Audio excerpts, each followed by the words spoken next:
अस्सलामुअलैकुम आवाज़ आ रही है? मैं आप लोग थम्स अप कर दें या आप लोग चैट बॉक्स में लिख दें।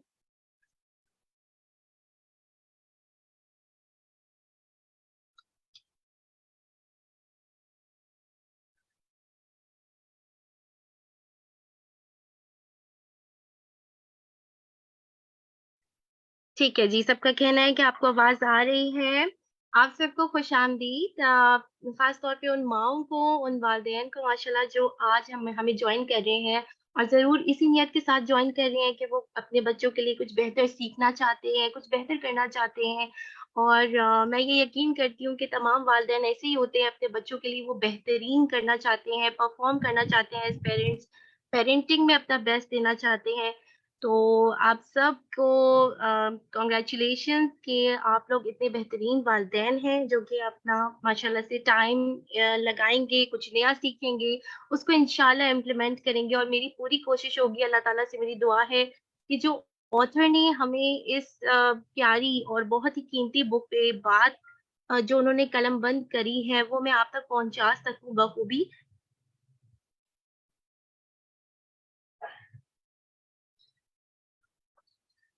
आज जो किताब हम जिसके बारे में जानेंगे, जिसका रिव्यू मैं आपके सामने लेकर आई हूँ, वो मैं क्यों लेकर आई हूँ, मैं actually I am a bookworm, मैं बहुत किताबें पढ़ती हूँ और मैंने डिफरेंट सब्जेक्ट्स पे पढ़ी है।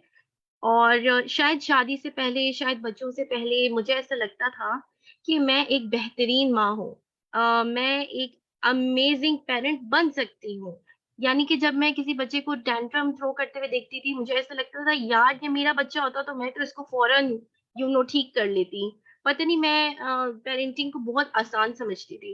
ये तो तब होता है ना जब आप when you walk on those in those shoes तब आपको पता चलता है कि वो चीज़ कितनी मुश्किल है, जो दूसरा बंदा जिस चीज़ से गुज़र रहा है।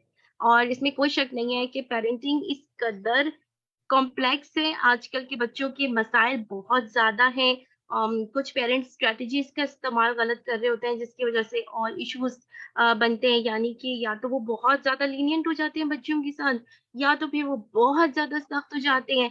और फिर इन दोनों में क्या मसाइल पेश आएँगे जब बच्चे बड़े होंगे या बच्चे अभी भी अगर छोटे हैं, तो आपको ऑलरेडी निशानियाँ नज़र आना शुरू हो जाती हैं, जो ट्रॉमा से वो गुज़रते हैं, वो बच्चे ट्रॉमा हमें भी देते हैं और हमें भी ट्रॉमाटाइज़ करते हैं।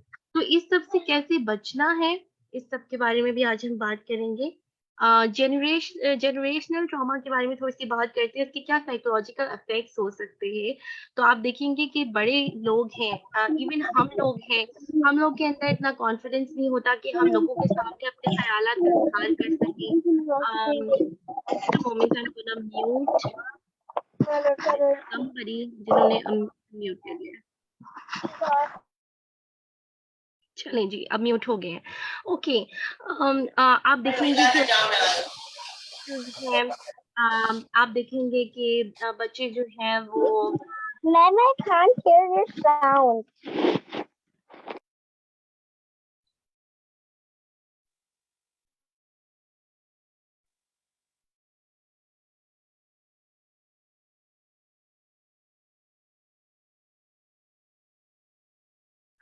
अ, यहाँ पर जो होस्ट है उन्होंने डिसेबल कर दिया है to share screen, please open it.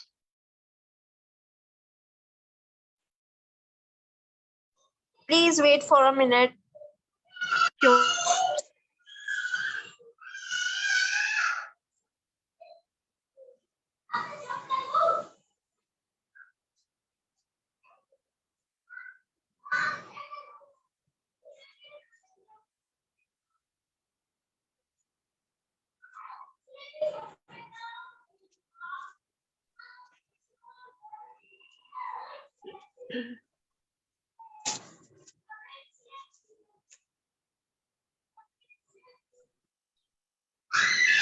Ji start कर लीजिए स्क्रीन आप। मैम मुझे अभी भी बहुत ज़्यादा शोर आ रहा है, वो कहाँ से आ रहा है? Now everyone is muted. I don't understand चलें फिर मैं स्क्रीन शेयर करती हूँ। Okay, can you see the screen?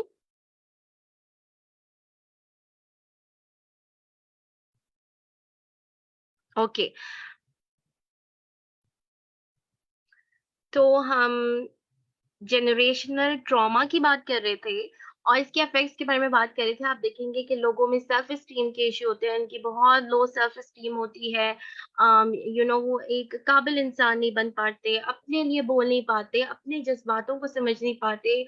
ऐसे ही लोग जो है अपने बच्चों के जज़्बात को नहीं समझ पाते, उनके जज़्बातों को वैलिडेट नहीं करते और कंसिडरेट नहीं करते क्योंकि उनके साथ वो खुद नहीं हुआ होता, उनको वो मोहब्बत नहीं मिली होती। इसके बरक्स कुछ वो भी लोग हैं जब उनके जज़्बातों को they throw them in the garbage parents, तो फिर उसका क्या नतीजा निकलता है कि वो बच्चे जो गुस्सा होता है वो अपने अंदर रखते हैं और वो जो इमोशनल बैगेज है वो एडल्ट या टीन बनकर निकालते हैं जब उनके पास अथॉरिटी होती है।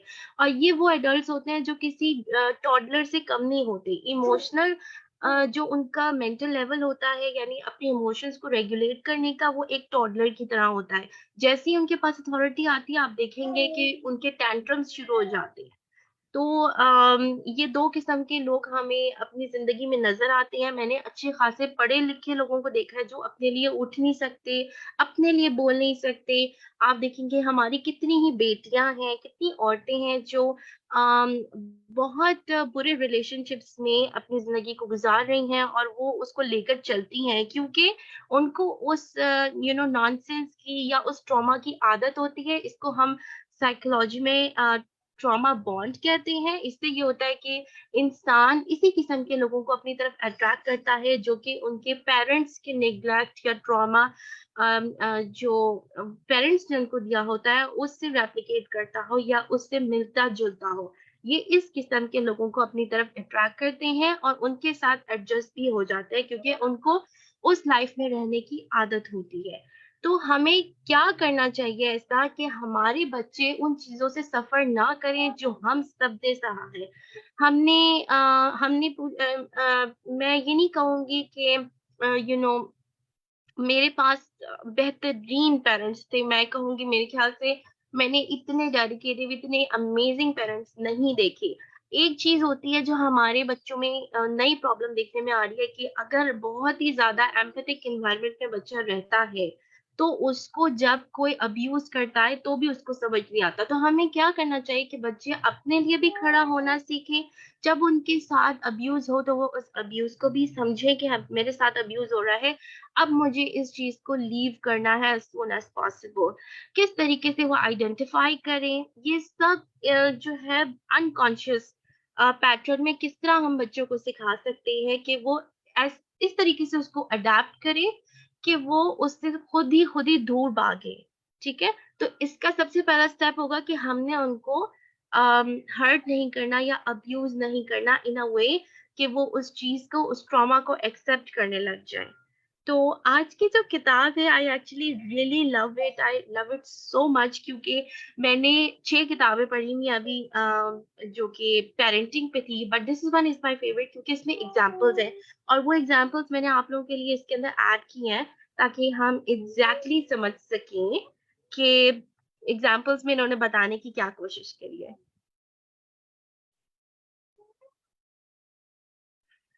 ओके, सो एक बड़े मज़े की मैं ओपनिंग करने वाली हूँ, I hope you like it. I think ये किताब वाक़ई तालियाँ लोगों की एप्रिसिएशन डिज़र्व करती है, इसी तरह की होर्डिंग डिज़र्व करती है। I really love this book. तो इस किताब का नाम है how to talk so kids will listen and listen so kids will talk. और हैरत अंगेज़ बात तो ये है कि इसकी जो ऑथर्स है Adele Faber and Elaine Mazlish are basically 2 moms जिन्होंने ना सिर्फ़ अपने बच्चों के लिए एक बेहतरीन माशाल्लाह पेरेंटिंग की स्ट्रैटेजीज़ इंट्रोड्यूस करवाई, खुद उसको अपनी ज़िंदगी में इम्प्लीमेंट किया, बल्कि हमारी ज़िंदगियों को भी आसान करने की कोशिश करी। तो दैट्स अमेज़िंग क्योंकि लोग अपने लिए तो कर लेते हैं बट वो दूसरों के लिए नहीं सोचते। आई एम इम्प्रेस्ड उनकी माशाल्लाह डेडिकेशन की तरफ कि उन्होंने एक तो अपने बच्चों के लिए भी आसानियाँ पैदा की, अपने लिए भी आसानियाँ पैदा की और फिर हम सब के लिए भी सोचा।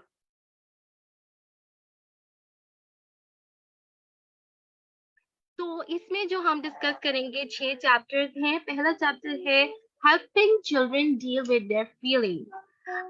Second is engaging cooperation. Third is alternatives to punishment. Fourth is encouraging autonomy. Fifth is praise. And sixth is freeing children from playing roles.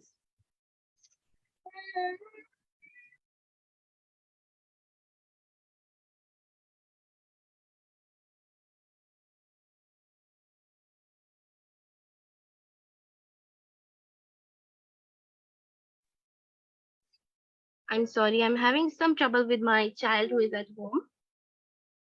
Okay, आज तो मैंने आप लोगों को अपना तारुफ बिल्कुल ही नहीं कराया, ना मैं कराना चाहती थी। Just a second, just a second.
I am so sorry guys, actually मैंने आपको अपना इंट्रोडक्शन नहीं कराया। मेरे 3 बच्चे हैं और जो मेरा सबसे बड़ा वाला बेटा है वो 9 साल का है, and he is severely autistic.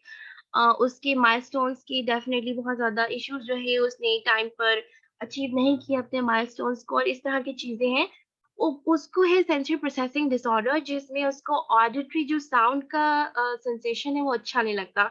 तो क्योंकि मैं जोर से बोल रही हूँ तो वो उसके लिए काफी ओवरवेलमिंग था, और वो उसका मूड अच्छा नहीं था। तो मैं उसको उसकी दादी के पास छोड़ के आई हूँ। सो chapter number 1 is helping children deal with their feelings. हम बच्चों को उनके एहसासात और जज्बात के साथ कैसे डील करना सिखाएं, कि वो उनको कैसे हैंडल कर सकते हैं।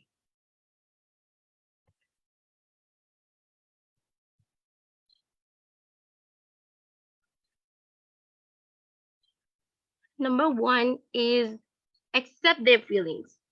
सो बच्चों की फीलिंग्स को एक्सेप्ट करें, उनको एक्नॉलेज करें, उनको बताएं कि जो वो महसूस कर रहे हैं, उस वो गलत महसूस नहीं कर रहे, लेकिन वो जो महसूस कर रहे हैं क्योंकि वो नेचुरल है। हम सबके अंदर एहसासात हैं, हमें बुरा लगता है, हमें गुस्सा आता है, हम उदास होते हैं। ये सब वो फीलिंग्स हैं जो कि कुदरती हैं, जो अल्लाह ताला ने हमारे अंदर डाली हैं, जो कि नेचुरल है। ठीक है, हमें एक्सेप्ट करना है अपने बच्चों की फीलिंग्स को। क्योंकि अभी बताते हैं क्यों। क्योंकि जब बच्चे बच्चों की फीलिंग्स को एक्सेप्ट किया जाता है तो वो बेहतर बिहेव कर सकते हैं। यहाँ पे लिखा हुआ है व्हेन, और ये मैंने किताब से ही निकाला, when kids feel right they behave right. जब बच्चों को अच्छा फील हो रहा है वो अच्छा बिहेव करते हैं। बच्चों को अच्छा कैसे महसूस करवा सकते हैं? हम उनकी फीलिंग्स को एक्सेप्ट करते हैं तो बच्चों को अच्छा महसूस होता है।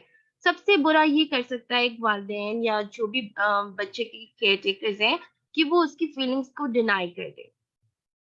अब मसला हमारे साथ क्या है? शायद आपको लगे कि मैं ऐसा नहीं करती, लेकिन तमाम पेरेंट्स ऐसा करते हैं कि बच्चों की फीलिंग्स को डिनाई करते हैं।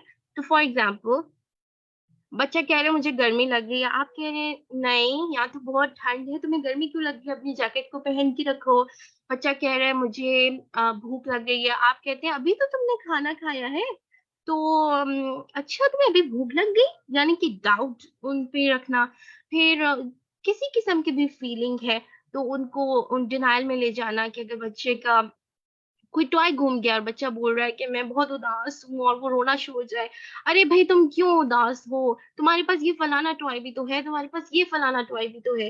ये सब चीजें होती हैं बच्चों की फीलिंग्स को डिनाई करने वाली बातें। तो ये आपने सबसे पहले नहीं करनी, क्योंकि इससे अगर देखें, आप भी अपने ऊपर इस बात को रख कर देखें, आप किसी से अपनी तकलीफ को शेयर कर रहे हैं एज एन एडल्ट, और वो एडल्ट आपको सामने से कहे, अरे भाई तुम ऐसा क्यों फील कर रहे हो, इतनी सी तो बात थी ये, तो आप एकदम से आपके अंदर भी गुस्सा और वो चीज आना शुरू हो जाएगी, आप ज्यादा अपसेट हो जाएंगे। तो इवन अगर आपका बच्चा 1 साल का है, 2 साल का है, उनकी फीलिंग्स को डिनाई मत करें, उनकी फीलिंग्स को एक्सेप्ट करें।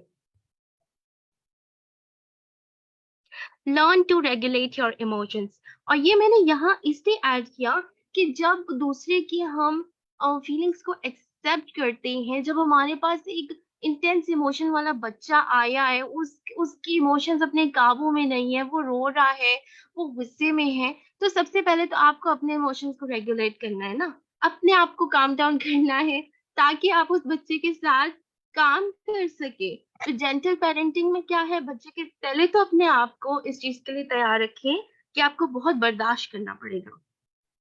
जेंटल पेरेंटिंग आसान नहीं है।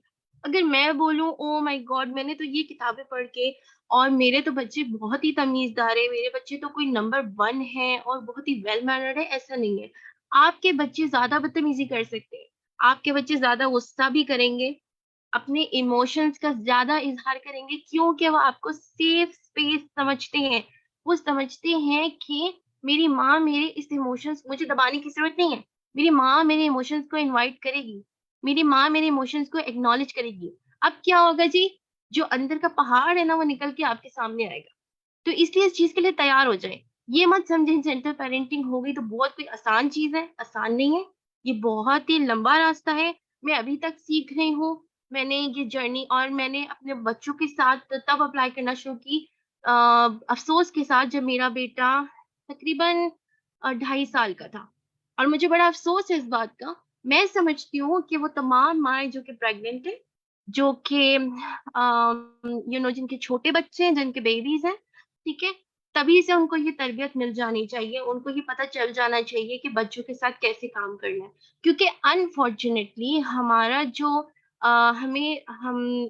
जो हमारे वालिदैन हैं या हमें जनरेशनल ये गिफ्ट नहीं मिला है कि हम नेचुरली उन चीजों को लेके चले। अब हम अपने बच्चों के साथ ये इम्प्लीमेंट करेंगे स्ट्रेटेजीज, तो हमारे बच्चे नेचुरली इन फ्यूचर उन चीजों को इम्प्लीमेंट करेंगे, उनको अपने इमोशंस को रेगुलेट करना आता होगा। लेकिन हम अगर जिन लोगों के साथ बहुत जोर जबरदस्ती हुई है, उनके इमोशंस को डिसरिगार्ड किया गया है हमेशा, ऐसे लोगों के लिए बहुत मुश्किल होता है अपने एक तो फीलिंग्स को भी, एक तो पहले तो अपने आप को हील करना पड़ जाता है, उस इंटरनल ट्रॉमा को हील करना पड़ जाता है। और साथ ही साथ हम वैसे ही रिएक्ट करते हैं जैसे हमने देखा होता है लोगों को रिएक्ट करते हुए। आप हमारे माशरे में देख लें, पाकिस्तान में लोग इतने इम्पल्सिव हैं, मतलब एकदम गुस्सा करेंगे, रोड पे भी लड़ाई करना शुरू कर देंगे। आप यकीन जाने नहीं चाहते कि आपकी बेटी, आपका बेटा रोड पे खड़े होके उस तरह लड़ाई करे, लेकिन it is so common and I really don't like it. तो ये हमारे मुआशरे का हिस्सा बन चुका है इतना बड़ा। I would say this is pandemic, this is something really bad. क्योंकि हम जो अपने बच्चों के लिए फ्यूचर देखना चाहते हैं, वो तबाह हो सकता है अगर हमारा बच्चा तालीम याफ्ता है, ठीक है, और उसके अंदर ये स्किल्स नहीं है कि वो अपने इमोशंस को रेगुलेट कर सके, वो दूसरों के इमोशंस को um, you know, उनके साथ एम्पैथाइज कर सके, उनके फीलिंग्स को समझ सके। अगर वो नहीं कर सकता ये सब, तो उसकी तालीम वेस्ट है। अल्लाह के यहाँ भी हमारा जो असल असल इम्तिहान है इस दुनिया में, वो यही है कि हम दूसरों के साथ अच्छा सलूक करें। तो सबसे जो चीज हमारी इम्पोर्टेंट देखी जाएगी वो हकूकुल इबाद होगा, और उसके बाद फिर और चीजें हैं। तो दुनियावी चीजों के पीछे भागना, हम स्कूल्स में तो बहुत डलवा लेते हैं बच्चों को, हम उनके साथ घंटा घंटा बैठ के मेहनत करते हैं, लेकिन इस चीज पे हम अगर थोड़ा फोकस करें तो हमारे और बच्चे की पूरी जिंदगी संवर जाती है, उसकी मैरिटल लाइफ, उसकी उसकी हर चीज एट प्लेस आना शुरू हो जाएगी। वो अपने बच्चों के साथ, अपनी बीवी के साथ, अपने शौहर के साथ हमदर्दी करेंगे, ठीक है। तो this should be our main goal. अब असल जिम्मेदारी कहाँ आ गई, उन लोगों पे जो कि इस वक्त मेरी बात को सुन रहे हैं। हमारे वालिदैन तक, हमारे जो पुराने लोग थे जो कि उस पुरानी प्रैक्टिसेस को प्रैक्टिस करते आ रहे हैं, जोर जबरदस्ती करना, बस बच्चे ने कुछ नहीं माना तो थप्पड़ मार के मनवा लिया, बच्चे को ट्रॉमाटाइज रखना ताकि वो अपने इमोशंस को बाहर ना निकाल सके। ये जो चीजें होती है ना, ये उस वक्त हमारे वालिदैन को ठीक लग रही थी, हमें भी ठीक लगी हैं कुछ टाइम तक, जब तक हमें एजुकेशन ही नहीं थी। मैं कहती हूँ कोई पेरेंट बुरा नहीं होता, पेरेंट सिर्फ अनएजुकेटेड होता है। जैसे ही उसको एजुकेट आप कर देंगे, वो अपनी पूरी 100% लगा देता है कि वो बेहतर हो जाए। तो हम यही चाहते हैं। आप अपने पेरेंट्स को ब्लेम नहीं कर सकते इस वक्त, क्योंकि उन तक वो इन्फॉर्मेशन नहीं पहुंची थी। लेकिन जो लोग मुझे सुन रहे हैं, आप तक ये इन्फॉर्मेशन पहुंच गई है। तो अब आपकी जिम्मेदारी है, आप अल्लाह के यहाँ भी इसके जवाबदेह होंगे, कि अगर आपको एक चीज पता चल गई कि उसका ब्रेन पे क्या अफेक्ट है, बच्चे को उससे क्या नुकसानात होंगे, तो फिर भी अगर आपने एफर्ट्स नहीं किए, तो फिर तो मैं यही कहूंगी कि फिर तो जाहिर सी बात है, अल्लाह ताला ने हमें हुकूकुल इबाद के मामले में भी इसकी पकड़ जरूर होनी है, मेरा ये मानना है। तो हमने क्या नहीं करना, we should never deny their feelings. बच्चा आपके पास रोता हुआ आया, आपके पास गुस्से में आया, जिस किस्म के भी फीलिंग्स में आया, आपने प्लीज उनकी फीलिंग्स को डिनाई नहीं करना। आपने ये नहीं कहना कि तुम भाई ऐसा क्यों फील कर रहे हो भाई, तो कोई वजह ही नहीं है तुम्हारे ऐसा फील करने की। आप लोगों ने एक्सेप्टिंग होना है। To help with feelings, listen with full attention. और ये हमें नहीं आता, सैडली। आप देखिए, हम काम कर रहे होते हैं, किचन में हैं, हम किसी चीज में बिजी हैं, और अक्सर बच्चा हमारे पास कोई चीज लेके आता है, तो हम होल बॉडी लिसनिंग तो करते ही नहीं। पहली बात तो हमने बच्चे को कह दिया कि हाँ मैं तुम्हारी बात सुन रही हूँ, और अपना काम करना शुरू हो गए। तो ये होल बॉडी लिसनिंग है। होल बॉडी लिसनिंग से मुराद है आपका दिल दिमाग, आपकी इवन जो बॉडी लैंग्वेज है, आपकी नजरें, आपकी बॉडी, आपके हाथ, आपकी हर चीज बच्चे की तरफ होनी चाहिए। जब बच्चे को पता चल गया कि हर तरह की डिस्ट्रैक्शन चली गई है, और ये मेरी बात को सुन रहे हैं, यहाँ पर बहुत अच्छा महसूस होता है। हम एज एन एडल्ट भी, अगर हम किसी अपने फ्रेंड के पास जाएं और वो हर चीज को छोड़ के हमारी बात को सुने, आप यकीन करें, हमारे आधा जो इमोशन है ना, वो वहीं पे मेल्ट हो जाता है। हमें गुस्सा है, हम हमारा ये कम होना शुरू हो जाता है, हमारे इमोशंस, हम काम डाउन होना शुरू हो जाते हैं, क्योंकि हमें एक साथ मिल गया जो हमें सुनना चाहता है। तो ये चीज बड़ी इंपॉर्टेंट होती है। पहले क्या हो गया, listen with full attention, acknowledge their feelings with a word, oh, I see. Urdu में कहेंगे तो हम ऐसे कह सकते हैं, अच्छा, सही सही। इस तरह के छोटे छोटे अल्फाजों का इस्तेमाल करना। और क्यों?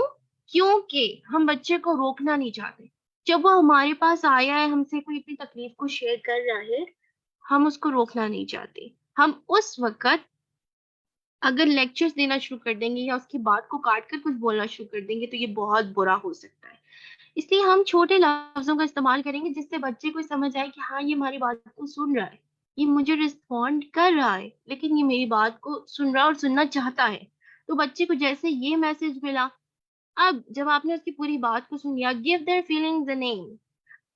आप देखें कि बच्चा आया आपके पास बहुत ज्यादा गुस्से में है, ठीक है ना, आप जैसे ही उसको बात सुनने के बाद, उसकी जो भी कहानी आपने सुन ली, और आप उसको बोलेंगे कि हाँ बेटा, मैं समझ सकती हूँ, and I can see that you very angry, मैं देख रही हूँ कि तुम गुस्से में हो, मैं देख रही हूँ कि तुम बहुत उदास हो, मैं देख रही हूँ कि तुम बहुत दुखी हो, तुम डिसअपॉइंटेड हो, मैं देख रही हूँ कि तुम्हें शर्म महसूस हो रही है। इस तरह की बातों से बच्चे को एग्जैक्टली पता चल जाता है कि मेरा पेरेंट मेरे उस एग्जैक्ट इमोशन को समझता है। अक्सर तौर पे ये होता है कि बच्चों को अगर हम ये बोल दें ना कि मैं समझ सकती हूँ कि तुम क्या फील कर रहे हो, बच्चे जो है वो बड़े होंगे तो वो समटाइम्स ये भी कह देंगे कि नहीं भाई, आपको नहीं पता मैं क्या फील कर रही हूँ। तो ये इसलिए होता है, जब आप एक लफ्ज का इस्तेमाल कर लेंगे ना, उनकी फीलिंग्स को वो नाम देंगे, तो उनको पता होगा कि ये एग्जैक्टली मेरी उस फीलिंग को समझ रहे हैं, यानी कि they are on the same page. Now I can connect to my parent and dig deep down into solving the problem. ठीक है। Number 4 is give them their wishes and fantasy. This is amazing, I love this strategy, क्योंकि मेरे मेरी जो छोटी बेटी है, she is 2.5 and she is a toddler. So इतना कोई मजा आता है मुझे ये स्ट्रैटेजी के साथ यूज करते हुए, क्योंकि इसमें क्या करना है, आपने उनकी ख्वाहिशात को ख्वाबों की दुनिया में पूरा कर देना है। अच्छा, आप यकीन करें, जैसे बच्चे को फील होता है ना कि मेरी माँ या मेरा बाप चाहता है कि मेरी ये ख्वाहिश पूरी हो जाए, चाहे वो कोई फैंटेसी में ही क्यों ना हो, चाहे वो ख्वाबों में ही क्यों ना हो, लेकिन बच्चा जो है ना वो अच्छा महसूस करे। वो ये समझता है कि मेरी फीलिंग्स जो है वो एक्सेप्टेड है। Excuse me, I am very sorry. और मेरी माँ मुझे समझती है, मेरा बाप मुझे समझता है, क्योंकि टॉडलर्स में इतनी समझ नहीं होती कि कौन सी चीज़ इस वक़्त घर पे नहीं है। सो विद एग्ज़ाम्पल्स हम इनको देखते हैं।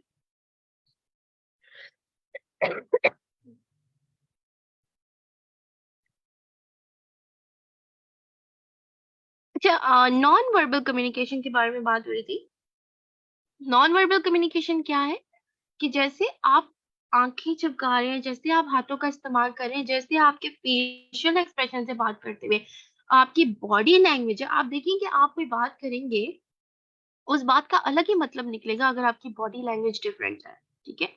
तो आप 75% of communication depends on non verbal communicative language. और इसमें ये आ जाता है कि आपका बिहेवियर कैसा है, ठीक है? जब आप अपनी उस बात को डिलीवर कर रहे हैं, तो आपका क्या जो है फेस पे आपके तासुरात हैं, किस लहजे के साथ आप उस चीज़ को बोल रहे हैं, ये सब डिपेंड करता है। तो इस चीज़ को समझें कि जब बच्चों के साथ बात करें, तो अपनी आप अगर आप फेसेस बनाएँगे बच्चों की आप बात सुनने की कोशिश कर रहे हैं, you know your whole body is attentive, लेकिन आप फेसेस बना रहे हैं, तो बच्चे को समझ आ रहा है कि आप चिढ़ रहे हैं। ठीक है? तो आपकी बॉडी लैंग्वेज भी इम्पोर्टेंट है, यहाँ पे ये बात करने की कोशिश की गई थी। यहाँ पे एक एग्ज़ाम्पल है, जस्ट अ सेकंड। ओके, सो यहाँ पे बच्चा आता है, कहता है, एरिक ने मुझे बहुत ज़ोर से मुक्का मारा है, ठीक है? डैडी बोलता है, "अच्छा, अच्छा, मैं सुन रहा हूँ तुम्हारी बात, बोलो।" यहाँ पे बच्चा बोलता है कि और फिर सबको भी मैंने फिर मारा है, क्या आप मेरी बात सुन रहे हैं? बाप बोलते हैं, हाँ, हाँ, मैं सुन रहा हूँ भई, मैं तुम्हारी हर बात सुन रहा हूँ। बच्चा कहता है, नहीं आप नहीं सुन रहे। और बाप कहता है, भई मैं ये काम भी कर सकता हूँ, मैं टीवी भी साथ देख सकता हूँ, मैं साथ-साथ तुम्हारी बात भी सुन सकता हूँ। बच्चे ने वहीं पे बात को एंड कर दिया। अब उसका इमोशन भी इंटरनली रह गया, वो आपसे बात भी नहीं कर सका, उसका मसला भी हल नहीं हुआ और वो खुश भी नहीं है, ठीक है? सेकंड सिनेरियो में ये है कि बच्चा आया, बाबा एरिक ने मुझे बहुत ज़ोर का मुक्का मारा, मुझे पंच किया है। तो मैंने फिर आप देखिए फौरी तौर पे जो फादर ने अपनी पोज़ीशन अपनी बॉडी को चेंज कर लिया। उसने बच्चे की तरफ मुँह कर लिया है, उस अटेंटिवली बात सुन रहा है बच्चे। और बच्चा बताता है कि फिर मैंने उसको ज़ोर से मारा, ठीक है? और उसने मुझे उससे भी ज़्यादा ज़ोर से अब मारा, देखो वो कितना बुरा है ना, हाउ मीन ही इज़। और यहाँ पे फादर ने कुछ भी नहीं किया, वो सिर्फ़ लिसनिंग ही कर रहा है। आप देखें इस पिक्चर में कि कोई यहाँ पे बात नहीं की गई, इसका मतलब है कि फादर चुप है। लेकिन उसके चेहरे पे एक एम्पैथिक रिस्पॉन्स है। उसके जो फेशियल एक्सप्रेशंस होंगे, वो कंसिडरेट हैं, वो एम्पैथाइज़ कर रहे हैं बच्चे के साथ। और लास्ट में क्या होता है? बच्चा कहता है, "पता है क्या दादी, मैं ना नेक्स्ट टाइम डैनी के साथ खेल लूँगा, क्योंकि वो ना लोगों को पंच नहीं करता।" ओके, मैं थोड़ा-सा चैट्स को देख लूँ। अ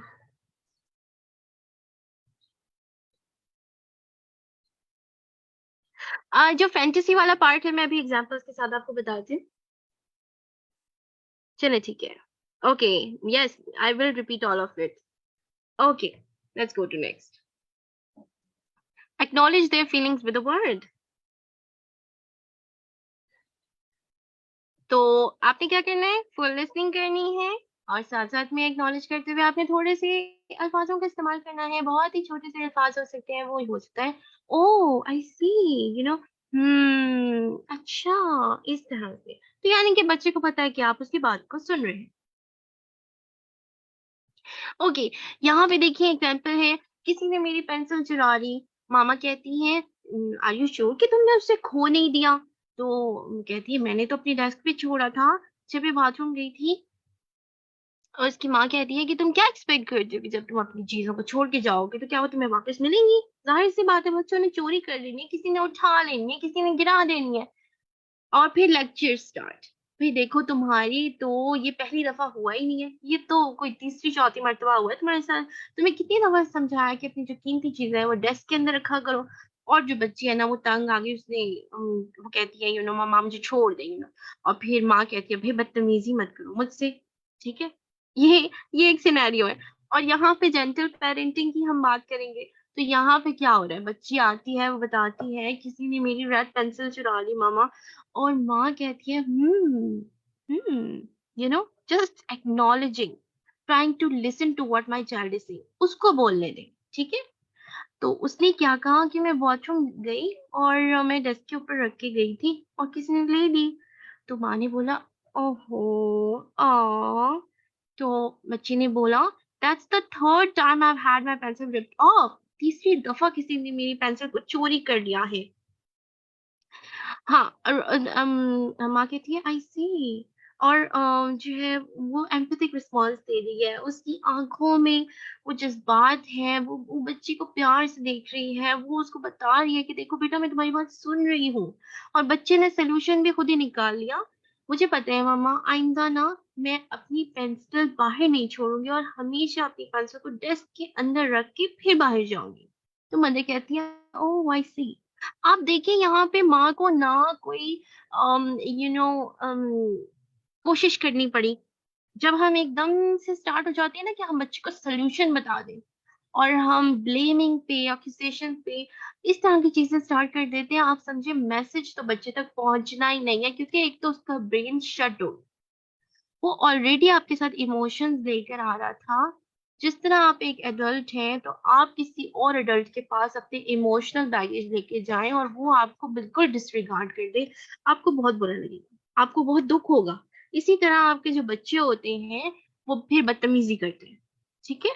तो आप उनकी बातों को पहले सुनें, वो अपने मसलों का हल भी खुद निकाल सकते हैं, हमें सिर्फ थोड़ा-सा एम्पैथिक होना है। Acknowledge their feelings with a word. Okay. This is the same thing. Sorry. I think ये एक extra slide है. Give their feelings a name.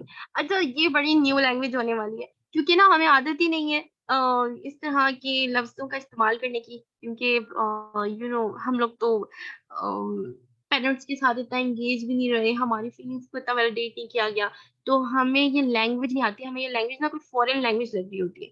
तो इस पे थोड़ा-सा आपको काम करना पड़ेगा कि आपने सबसे पहली बात कि आपने बच्चे के फीलिंग्स को नेम देना है, आपने बच्चे को नेम नहीं देना, ठीक है? आपने कहना है, I see that you are feeling angry, I see that you are feeling excited, मैं देख रहा हूँ कि तुम शर्म महसूस कर रहे हो। मैं समझ सकता हूँ कि तुम डाउटफुल हो या तुम गिल्टी फील कर रहे हो। तो इस तरह के लफ्ज़ों का इस्तेमाल करना थोड़ा-सा फ़ॉरेन होता है। अक्सर तौर पे वालिदैन जो होते हैं या हम सब लोग हैं, हमें इन लफ्ज़ों का पता ही नहीं होता कि हमने किस तरह से इनको इस्तेमाल करना है और कौन-सा लफ़्ज़ किस वक़्त इस्तेमाल होगा। तो इसको थोड़ा-सा आपको मेरा ये रिकमेंडेशन होगा सबको कि इस किताब को बाय कर लें। क्योंकि देखिए 1 घंटे के सेशन में मैं आपको हर चीज़ तो नहीं बताई जा सकती। जो किताब एक इंसान 2 हफ्ता लगा के पढ़ता है, सारे उसकी जो असाइनमेंट्स थे उनको कंप्लीट करता है, तो वो कैसे आप 1 घंटे में उसको पूरा समझ सकते हैं। आई वुड हाइली रिकमेंड कि आप इसको बाय करें, जितने भी असाइनमेंट्स हैं इनको घर पे कंप्लीट करें, ताकि आप उसकी प्रैक्टिस कर सकें। मुझे काफ़ी दफ़ा रिव्यू करना पड़ता है किताबों को टू अंडरस्टैंड। समटाइम्स आपका दिमाग जो है ना बिल्कुल खराब हो जाता है। आप कुछ समझ नहीं आती कि अब मैं क्या करूँ? क्योंकि बच्चा इतना कोई बुरा बिहेव कर रहा होता है, लेकिन फिर आपको एक हाइप चाहिए होती है, आपको एक एनर्जी रिस्टोर करनी होती है, तो आपको वो चीज़ें वापस पढ़नी पड़ती हैं। उनको वापस रिव्यू करना पड़ता है ताकि आप अपने आप को रिमाइंड करा सकें कि जो आप कर रहे हैं वो आपके बच्चे के लिए बेहतरीन है और जो मेंटल डेवलपमेंट होगी, बच्चे की इमोशनल डेवलपमेंट होगी, वो बेहतरीन होगी। सो यहाँ पे जैसे आप देखें, आप बोल सकते हैं कि मैं देख सकता हूँ बेटा कि तुम शर्मिंदा हो या तुम उलझन में हो या तुम गुस्से में हो या तुम डरे हुए हो या तुम्हें तजस्सुस है, तुम मायूस हो, तुम फ़िक्रमंद हो या ये चीज़ तुम्हें नागवार गुज़री है। तो इस तरह के अल्फ़ाज़ यहाँ पर भी कुछ एग्ज़ाम्पल्स हैं बच्चे की फीलिंग्स के बारे में, इसको भी आप बाद में भी रिव्यू कर सकते हैं। I will send all of these slides to you. अच्छा, यहाँ पर अब एग्जाम्पल दी हुई है। बच्चा बताता है कि देखिए बाबा मेरा टर्टल मर गया, देखिए सुबह तो वो जिंदा था। फादर कहते हैं इतना दुखी तो मत हो, इतना दुखी मत हो। और फिर बोलते हैं, बच्चा रोने लग जाता है। तो फिर फादर बोलते हैं कि रोना बंद करो, अच्छा मैं तुम्हें ना नया टर्टल ला दूंगा। ठीक है, बच्चा और रोने लग जाता है, मुझे और नहीं चाहिए। और फिर फादर कहता है भाई ये तो बहुत ही अनरीजनेबल सी क्राई है, मैं इसको बोल रहा हूँ कि मैं नया टर्टल ला दूंगा, फिर भी ये ऐसे कर रहा है। तो देखिए उस टर्टल के साथ उसके जज्बात जुड़े हुए हैं, आप उन जज्बातों को नहीं ला सकते। जो नया टर्टल होगा, जो नया पेट होगा, वो उस पेट को रिप्लेस नहीं करता, क्योंकि इमोशंस अटैच है ना। ठीक है, तो ये बात होती है। अब सेकंड में आप देखेंगे कि फादर का एक एम्पैथिक रिस्पॉन्स है, उसने उसके फीलिंग्स को नाम दिया है। बच्चा आके बोलता है कि मेरा टर्टल तो मर गया है और वो सुबह तो जिंदा था। तो बाप कहता है it's a shock. What a shock, ये तो बहुत तकलीफ दे चीज है।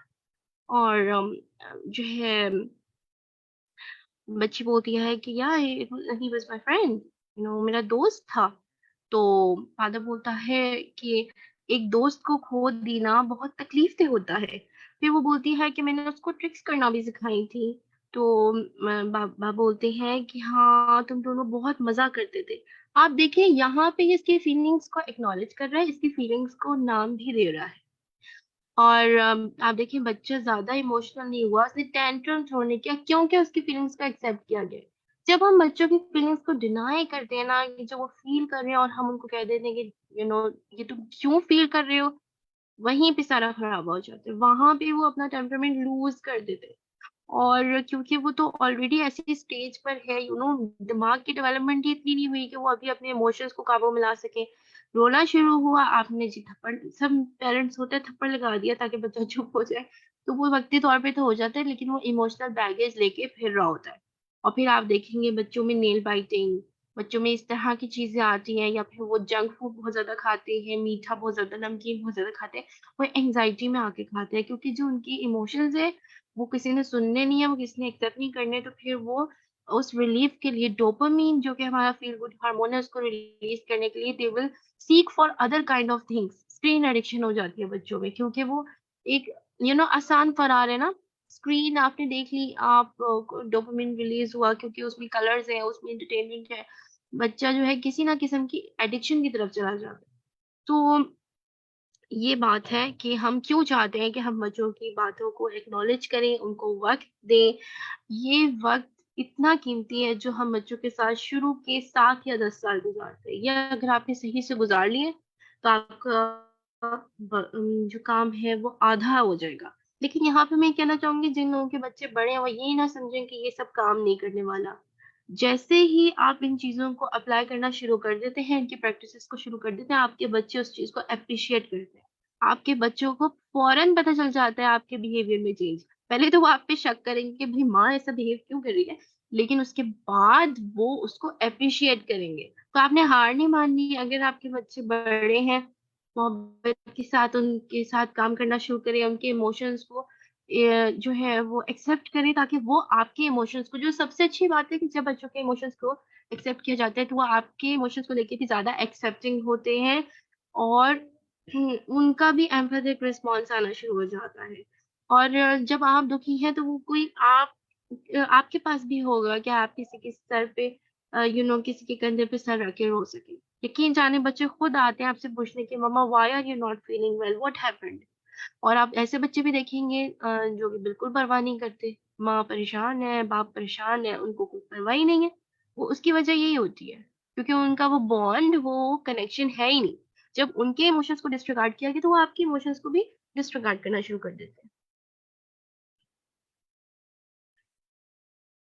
Give them their wishes in fantasy, यानी ख्वाबों की दुनिया में उनको उनकी जो भी विश है, जो भी उनकी ख्वाहिश है, वो उनको दे। ओके, यहाँ पे अभी मुझे रिक्वेस्ट भी आई थी कि इसको रिपीट कर लें। बहुत मजे का है, आई रियली लव इट, क्योंकि जो टॉडलर्स है ना उनके टैंट्रम्स कुछ अलग ही होते हैं। और आप देखेंगे जेंटल पेरेंटिंग जो आप स्टार्ट करेंगे तो आपको नजर आएगा कि आपके बच्चे तो बिल्कुल एक आउटबर्स्ट वाला रिएक्शन देना शुरू हो जाते हैं आहिस्ता आहिस्ता ना। तो आप देखेंगे स्पेशली जो टॉडलर्स हैं हमारे, उनके उनके टैंट्रम्स आना शुरू हो जाते हैं, लेकिन इनको हैंडल करना का तरीका है। और इसमें ये बहुत ही ज़बरदस्त बात बताई गई है, to give them their wishes and fantasy. तो यहाँ पे एग्ज़ाम्पल है, मुझे टोस्टी क्रंचीज़ चाहिए। माँ बोलती है, but we don't have any there, में हमारे पास अभी नहीं है, ठीक है? उसने बोला, आई वांट देम। उसने बोला कि मैंने तुम्हें बताया है कि घर पे इस वक़्त तो मौजूद नहीं है। फिर माँ कहती है, हैव सम निफ्टी क्रिस्पीज़, मतलब सम स्नैक होगा, ठीक है? बच्चे कहते हैं, नो। और फिर बच्चा रोना शुरू हो जाता है और माँ कहती है, तुम तो एक बेबी की तरह रिएक्ट कर रहे हो। सेकंड में क्या है, सबसे पहले क्या आ गया, वैलिडेशन ऑफ इमोशंस। तो आप देखेंगे कि बच्चे माँ जो है वो फीलिंग्स को एक्सेप्ट कर रही है। She is you know telling the child that I understand कि कितना ज़्यादा उसको वो चीज़ चाहिए, ठीक है? सो आप देखेंगे, आई वांट टोस्टी क्रंची, और माँ कहती है कि I can see that you really want them. And फिर अ, जो है बच्चा कहता है, आई वांट देम, और माँ कहती है कि I can hear how much you want them.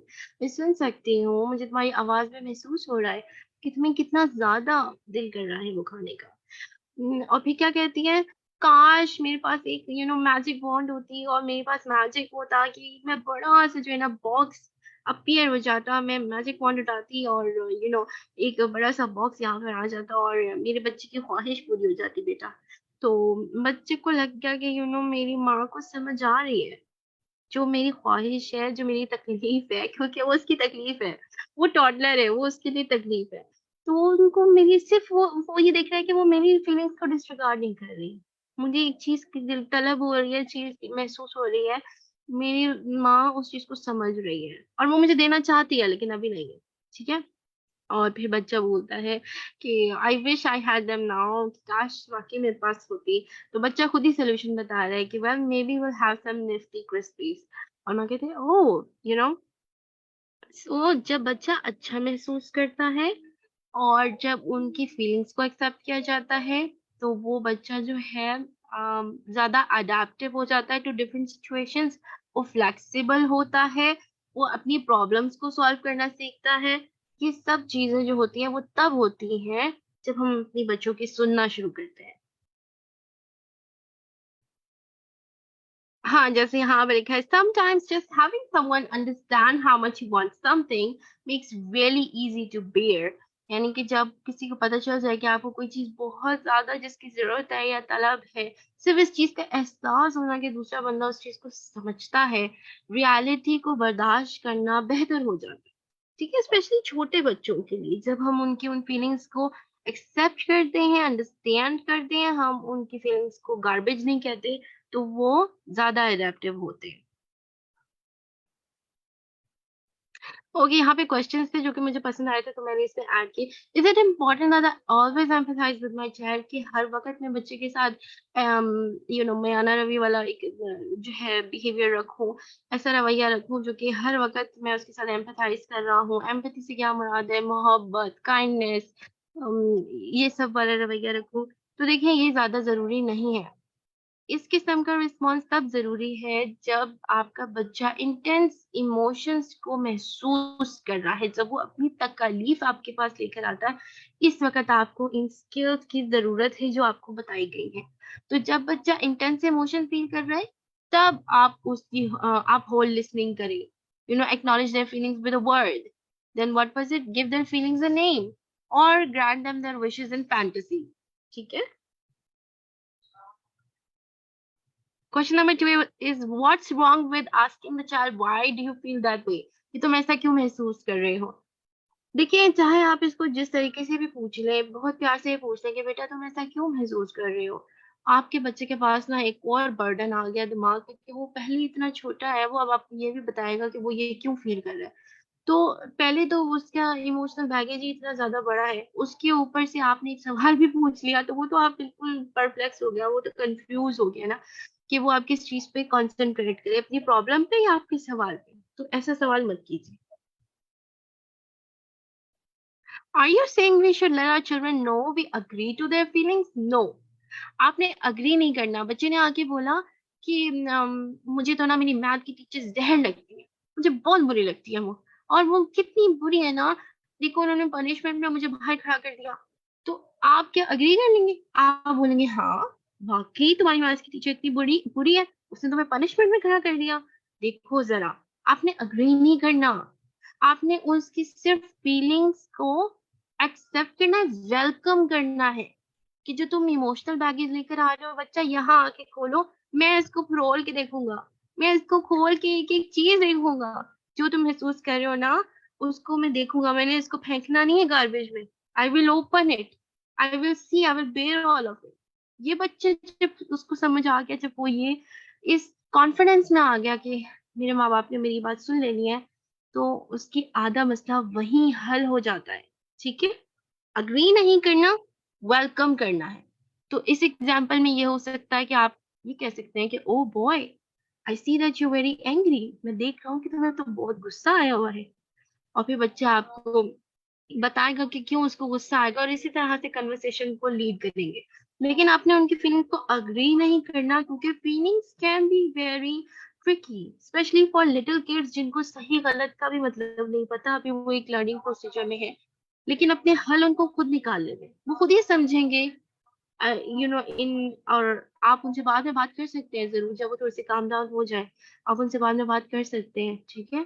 आप उनको एडवाइस दे सकते हैं, लेकिन इस बात का ख़्याल रखें कि जब वो इमोशनल बैगेज इतना बड़ा हुआ है, उस वक़्त एडवाइस ना दें, थोड़ा-सा सब्र करें, थोड़ा-सा उनकी फीलिंग्स को जस्ट वैलिडेट करें, उस वक़्त वो अपना इमोशनल बैगेज खोलेंगे और फिर अपना खुद ही कन्फ्यूज़न सॉल्व करेंगे। What's wrong in simply saying I understand how you feel. तो ये मैंने पहले भी कहा था कि आप देखेंगे कि बच्चे हैं, वो अक्सर बोलते थे मामा नहीं, आपको नहीं पता मैं क्या फील कर रहा हूँ, आपको नहीं पता। अक्सर हम एडल्ट्स भी ऐसे करते हैं, अगर हमें बोलना है यार मैं समझ सकता हूँ यार तुम कैसा फील कर रहे हो, और आप बोलोगे नहीं भाई तुम्हें नहीं पता, तुम्हें क्या पता, तुम्हारे साथ तो कभी ये हुआ ही नहीं है, ठीक है? तो आपने यहाँ पे क्या मैंने बताया था कि give their feelings a name. तो उस वक़्त आपने उनकी फीलिंग्स को एक नाम देना है, ताकि बच्चे को पता हो एग्ज़ैक्टली आप जो फ़ील कर रहे हैं वो मेरे वालिदैन को मालूम है, they understand it. What if I fail to identify a feeling at some point, यानी कि मैं अगर फेल हो गया अपने बच्चे की उस फीलिंग को समझने में, तो फिर मैंने उसको नाम देना है ना, उसको वर्ड देना है। अगर मुझे वो समझ ही नहीं आ रहा कि वो फीलिंग क्या है फॉर एग्जांपल, या फिर मैं फेल हो गया, मैं हार गया, मुझे बच्चे ने कहा नो मैं ये फील नहीं कर रहा, तो क्या? तो बच्चा आपको फौरन करेक्ट कर देगा। फॉर एग्जांपल अम, बच्चा आपको कहता है कि मेरा जो टेस्ट था वो पोस्टपोन्ड हो गया है, आफ्टर 2 वीक्स होगा, और आप कहते हैं कि ओह व्हाट अ रिलीफ, तुम्हें तो बहुत ज़्यादा टाइम मिल गया उसको रिवाइज़ करने का, उसकी उसकी प्रैक्टिस करने का। और बच्चा बोलता है no, I am not feeling relieved, I am so perplexed, I am so unhappy, I am disappointed because अब मुझे पूरे 2 हफ्ते उसकी एक्स्ट्रा प्रैक्टिस करनी पड़ेगी।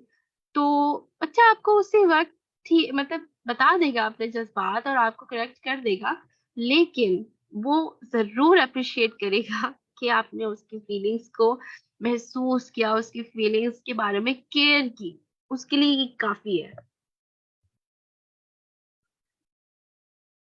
I know feelings should be accepted, but I find it hard to know how to react when I hear you're mean or I hate you from my own child।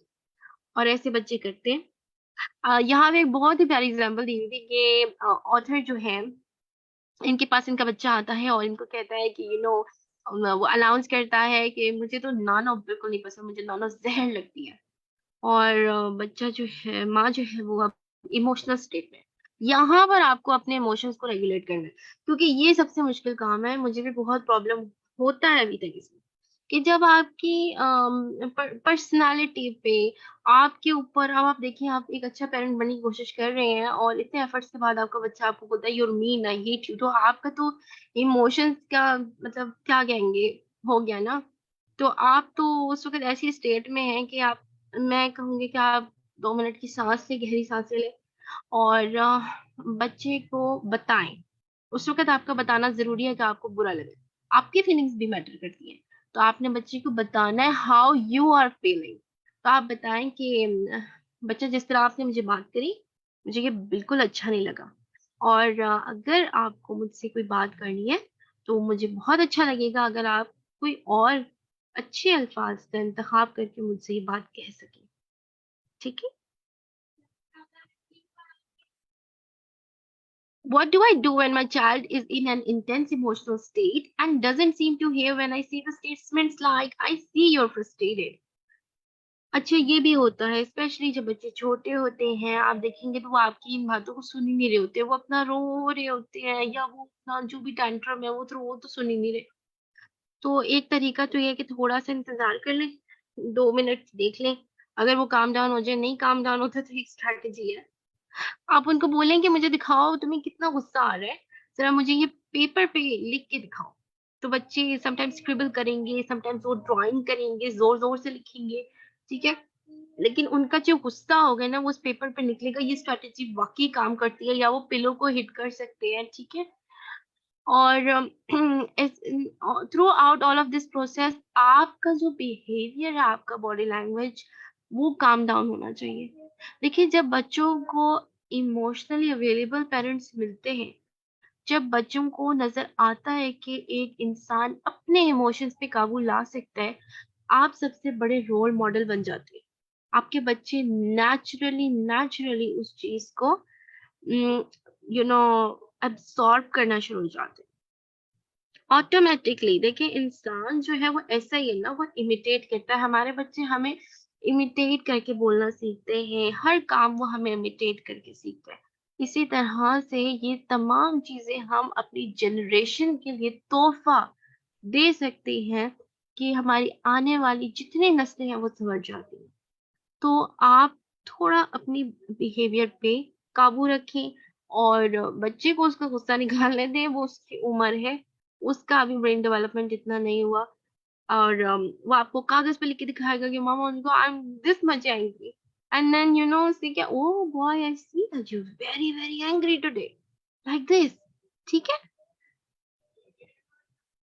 जैसे ही वो baggage open होता है, खुलता है, बच्चे calm down होना शुरू हो जाते हैं। I don't want to be a permissive parent, ये तो बहुत ज्यादा सुना होगा ना। परमिसिवनेस से मुराद होती है कि वो पेरेंट जो कि हर चीज अलाउ कर देता है। तो अगेन, जेंटल पेरेंटिंग का मतलब परमिसिव पेरेंटिंग नहीं है।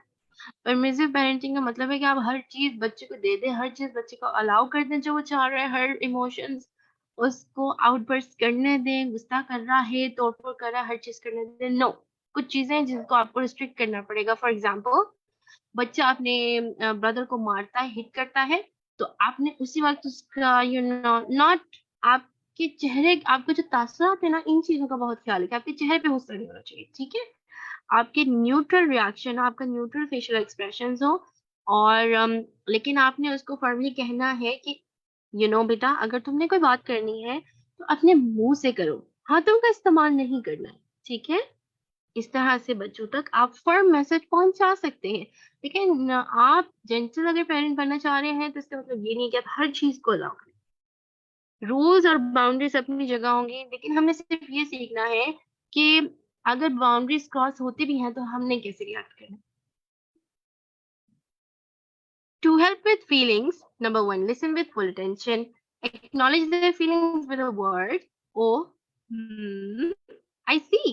Give their feelings a name. Give them their wishes and fantasy.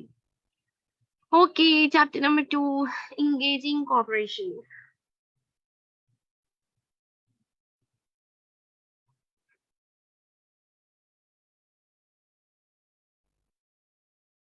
Okay, अब हमने पहले बात कर ली थी बच्चों की फीलिंग्स के बारे में। Now we are gonna talk about helping parents with their feelings, उनकी फीलिंग्स। आपकी जो फीलिंग्स है ना, उसको सबसे ज्यादा ठेस तब पहुंचता है जब एक काम होता है जिसके बारे में अभी हम बात करेंगे। आप देखेंगे, जब बच्चे आपकी बात नहीं सुन रहे और जो रोजमर्रा के काम है उनमें वो तंग कर रहे होते हैं, यहाँ पर आपको जल्दी होती है, बच्चे को सुबह ड्रेसअप करना है, बच्चे ने ब्रश भी करना है, बच्चे ने नाश्ता भी करना है, आपको गुस्सा आ जाता है, उस वक्त आपकी बस हो जाती है। अब आप क्या करें अपने इमोशंस का? So this is the thing, conflict of needs, इसके साथ कैसे डील करें? सबसे ज्यादा पेरेंट्स को तभी गुस्सा आता है जब कॉन्फ्लिक्ट ऑफ नीड्स का जो है ना बम फूट जाता है।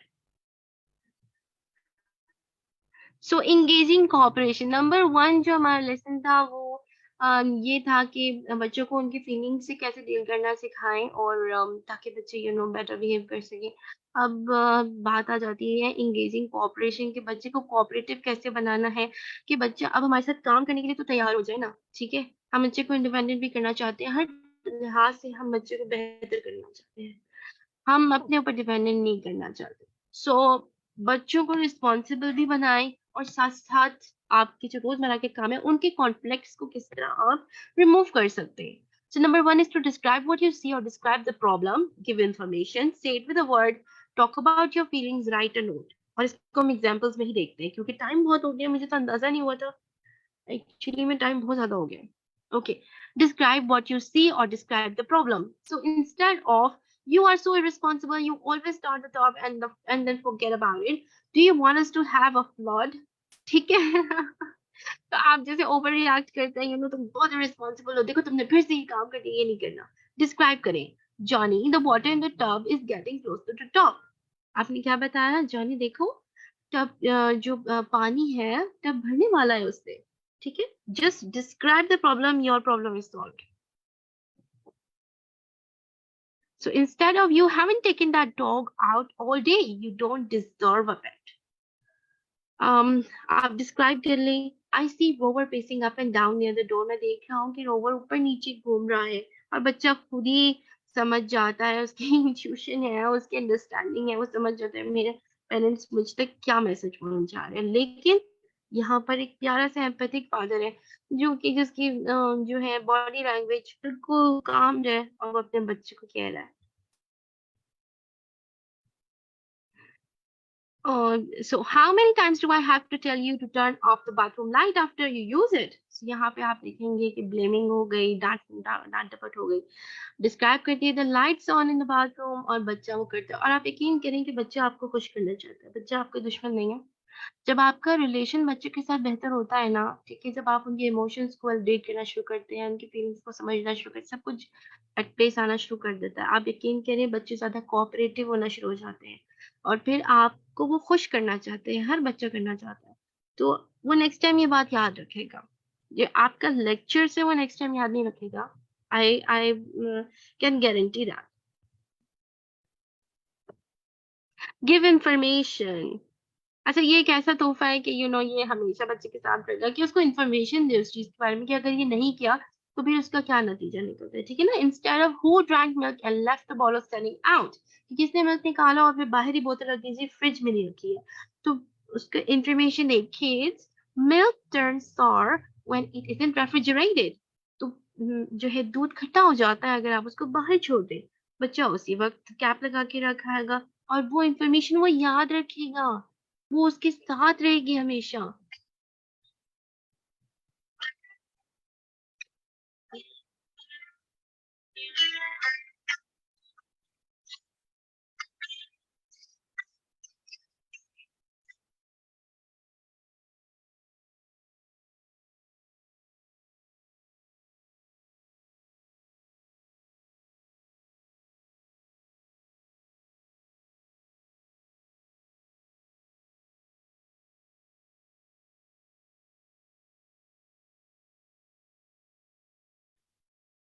Okay, so instead of that's disgusting, look at the apple cores on your bed, you live like a pig.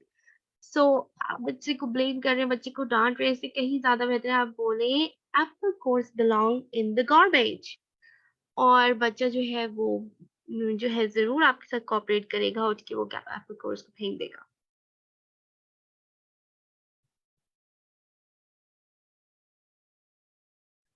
So instead of if I catch you writing on the walls once more, you're going to get a spanking.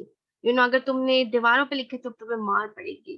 तो give information. Walls are not for writing. You can instead have a paper to write on. It would never occur to you to give me a hand with the housework, would it?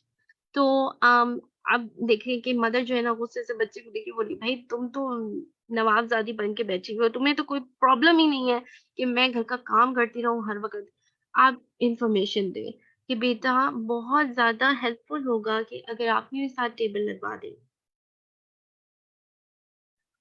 से it with a word. ये बहुत अच्छा है, I use it, this is very good. एक लफ्ज का इस्तेमाल करें और ज्यादा एक्सप्लेनेशन और बोलने की जरूरत ही नहीं है, ठीक है। um, अब ये देखिए, लुक एट यू, देखो देखो, फिर से तुम जा रही हो बगैर लंच की और तुम भूल गई अपना लंच। भाई तुम्हारे सर तुम्हारे साथ ना होता ना अटैच, तो तुम वो भी भूल जाती। Say it with the word Jamie, your lunch. So यहाँ पे भी आप देखेंगे आर्गुमेंट शुरू हो गए, लेक्चर शुरू हो गया कि तुमने तो प्रॉमिस किया था कि तुम तो डॉग का बहुत ज्यादा ख्याल रखोगे, तुम उसको फीड करोगे। अब मैं तुम्हारी माँ जो है, हमारी रिस्पॉन्सिबिलिटी बन गया तुम्हारा पेट। भाई तुम्हें तो पेट लेके देना चाहिए ही नहीं था। आप बस बोल दे बिली द डॉग, और बच्चा देखेगा उसके भाई खाना नहीं है तो उसको डाल देगा। प्रॉब्लम सॉल्व करनी है ना आपने। बच्चे को हम हर्ट तो नहीं करना चाहते थे, हम तो प्रॉब्लम सॉल्व करना चाहते थे। Talk about your feelings. Talk about your feelings, make no comment about the child's character or personality. So instead of stop that, you are a pain in the neck. So बच्चे को label कर दिया आपने pain in the neck साथ में, stop it, you know. Talk about your feelings, you know. मुझे बिल्कुल अच्छा नहीं लगता कि मेरी आस्तीन को कोई खींचे। तुम्हारे साथ क्या प्रॉब्लम है, तुम दरवाजा हमेशा खुला छोड़ देते हो, सारी मक्खियां अंदर आ जाती हैं। इसकी जगह मुझे बुरा लगता है अगर कोई दरवाजा खुला छोड़ दे। देखो मुझे फ्लाइज नहीं चाहिए हमारे घर में या हमारे खाने के ऊपर। Right a note, this one is very interesting. और बहुत मजा आता है स्पेशली अर्ली रीडर्स को। इनफैक्ट जो नहीं भी रीड करते ना, अगर आप उसके ऊपर फेसेस बना के स्टार्स बना के लाएं और लिखा हो, आप यकीन करिए बच्चे आते हैं, वो कहते हैं, वो जानना चाहते हैं, तो पेरेंट्स से ही पूछते हैं कि यू नो इस नोट में आपने क्या लिखा हुआ है। तो यहाँ पे help here in my brain give me a pen, your stopped up sink. और जितना आप फन लविंग हो सकते हैं, उतना ज्यादा फन वे में नोट्स को लिखे। बच्चे बहुत अच्छा महसूस करते हैं। नोट्स में लेक्चर्स नहीं होने चाहिए, नोट्स में जस्ट छोटी मोटी आपकी मैसेजेस होने चाहिए, ठीक है। So, यहाँ पे जैसे mommy and daddy are sleeping, hi come on in, love mom and dad. Dear Sam, I know that you're busy with sports and study, but the papers need tying. Old buddy, thanks dad. So this is very cute. ये father बहुत परेशान हो गए थे, तंग आ गए थे कि ये जो है पेपर्स यहाँ पड़े हुए हैं इतने दिनों से, और इससे पहले कि वो उसको लेक्चर देते उन्होंने एक नोट लिख दिया और बच्चे ने वो उठा दिए। Simple as that. Okay, self control is hard, let's discuss this. बिल्कुल आसान नहीं है, स्पेशली अगर आप न्यू है ना, आप बार बार फेल होंगे। आप देखेंगे आप अपने पुराने पैटर्न्स पे वापस आ जाते हैं। इसका मतलब ये नहीं है कि आप फेल हो रहे हैं, आप फेल नहीं हो रहे। आप जो है ये आपकी जीत की शुरुआत है। आप शुरू करें। आपको हो सकता है 6 महीने लगे, आपको लगता है साल लगे, हो सकता है आपको 2 साल बाद भी मदद की जरूरत पड़े। लेकिन यकीन जाने जो आप कर रहे हैं वो आपके बच्चे समझ रहे हैं, आपके बच्चे देख रहे हैं, आपके बच्चे सुन रहे हैं। उस चेंजेस को भी महसूस कर लेंगे। अगर आपके बच्चे बड़े हैं, वो आपकी कदर करेंगे। वो इस बात की कदर करेंगे कि मेरे पेरेंट्स ने बेहतर होने की कोशिश करी है। वो सिर्फ इस बात की कदर करेंगे।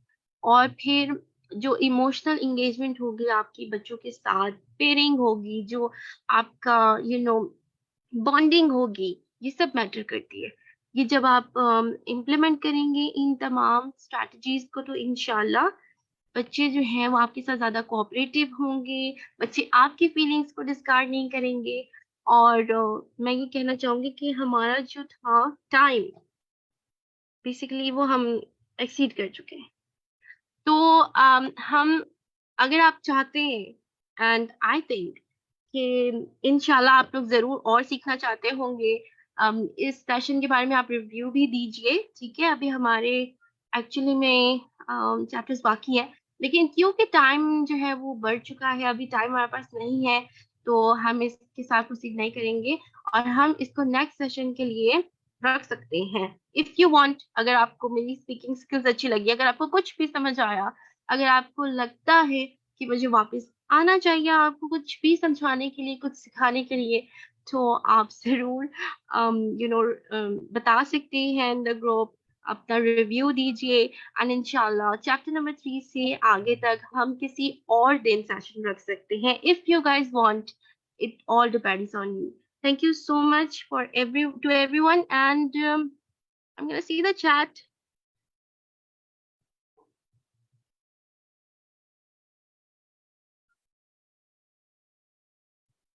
Oh, thank you so much everyone.